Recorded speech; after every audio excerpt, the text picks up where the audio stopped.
Iran has destroyed the American THAAD missile defense radar system in Jordan, dealing a significant blow to Washington's regional air defense network. Iran has shot down 13 advanced unmanned aerial vehicles belonging to the US, that includes 3 MQ-9 Reaper drones. Solar Defense has unveiled a 12,800 crore rupees defense manufacturing facility that will focus on development, testing and manufacturing of robots, armed UAVs of multiple categories, male-class UAVs, and long-range missile systems. After the United States issued a temporary 30-day waiver allowing Indian refiners to purchase Russian crude oil, India has firmly asserted its sovereign right to procure Russian oil without seeking permission from any foreign power. Russia will no longer disclose quantitative data on crude oil exports to India, citing the presence of too many ill-wishers who could misuse the information.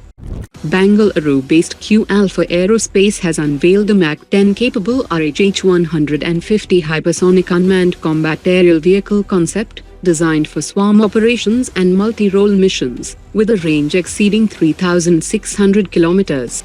The Indian Army is seeking a drone interception system that can detect and track up to 20 drones at once, including very low radar cross-section targets beyond 4 kilometers. It will use kinetic interceptors and must work across varied terrain, including deserts and the Himalayas. The Aeronautical Development Agency have reported progress in stealth intake aerodynamics for the AMCA and future 6th-generation fighter concepts. Wind tunnel tests of the serpentine intake achieved about 98% pressure recovery at transonic speeds and maintained stable airflow even at 60 degrees angles of attack, supporting reliable engine performance in stealth fighters. Once the order for 114 Rafale fighter jets is signed, Dassault Aviation CEO Eric Trappier has confirmed the company's readiness to establish a second assembly line in Hyderabad, maximizing Rafale production in India. While the first assembly line is in Nagpur, this program is expected to feature over 50% localization, with components and subsystems sourced from Indian suppliers.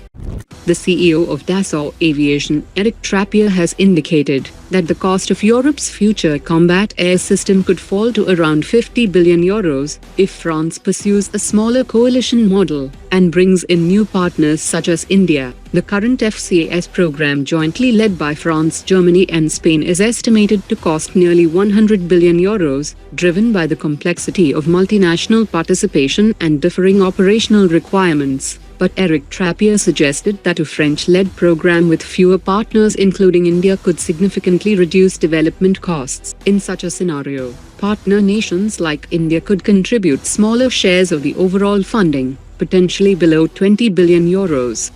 The GTR redeveloped Manik engine is being upgraded from 4.5 kN to 5 kN for the air-launched variant of the long-range land attack cruise missile, which will undergo trials from frontline fighters such as the Su-30 and Rafale aircraft. The DRDO is also assessing a redesigned airframe optimized for fighter carriage, incorporating stealth features such as internal air intakes and faceted shaping that will complement the missile's low-altitude terrain following capability, improving its penetration of layered air defenses, which signals that a next-generation stealth-optimized LR-LACM is also on the horizon.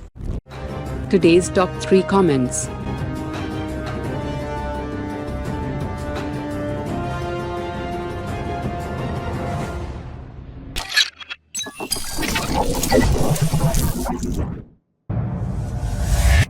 Omar dropped it.